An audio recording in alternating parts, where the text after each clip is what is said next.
Hello guys, তো আজকে আছে আমার নাচের এক্সাম। তাই আমি সকাল সকাল উঠে দেখো এই যে খোপাটা করে নিয়েছি, দিভাই করে দিয়েছে খোপাটা। এরপরে করব আমি মেকআপ, আর তারপরে একেবারে রেডি হয়ে তোমাদের সাথে দেখা।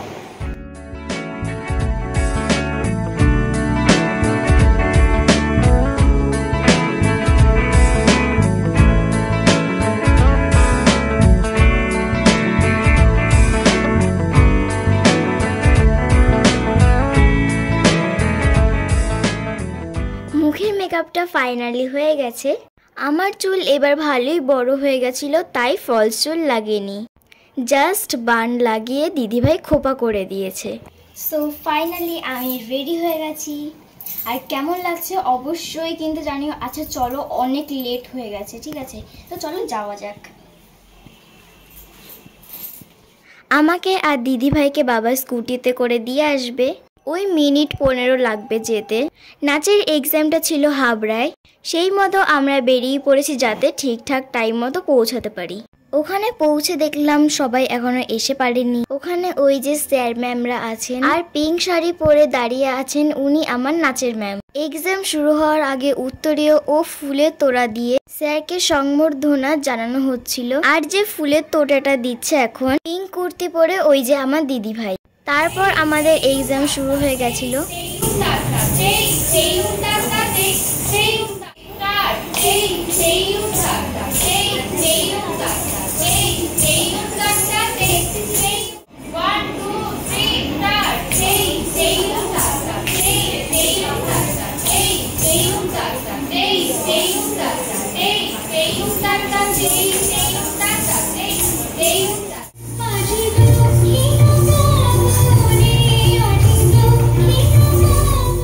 আমি যেহেতু দুটো এক্সাম দিয়েছিলাম, একটা হচ্ছে ভরতনাট্যম আর ক্রিয়েটিভের ভিতর দিচ্ছিলাম ফোক ডান্স।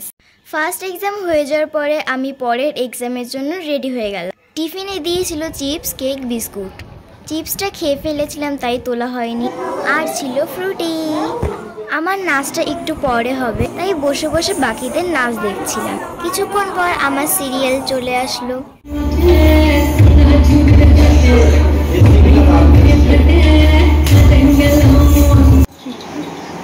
তো গাইস ফাইনালি আমি নাচের এক্সাম দিয়ে বাড়ি চলে এসেছি। আর এখন হব আমি একটু ফ্রেশ, আর তারপর একটু শান্তিতে একটু খেয়ে দে আরামসে ঘুমাবো। ভিডিওটা কেমন লাগলো অবশ্যই কিন্তু কমেন্টে জানাতে ভুলবে না। সো গাইস দেখো আমি এখন ফ্রেশ হয়ে গেছি, আর এখন আমি খেতে বসে পড়েছি। আর দেখো মা আজকে রান্না করেছে চিকেন। আর আজকের মতো টাটা, আর দেখা হবে নেক্সট কোনো ব্লগে।